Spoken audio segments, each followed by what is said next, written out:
There's a place in your heart, and I know that it is The day we love. went to help some kids, I felt really good that we helped them. We brought them some food and drink.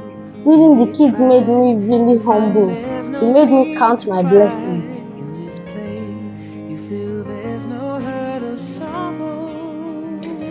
I enjoyed feeding the children at the public school because it made me learn that sharing is caring and I should give to the less privileged. Going to feed the kids at the Better Day School was an experience that I really enjoyed. It helps me see how privileged I am to relate here.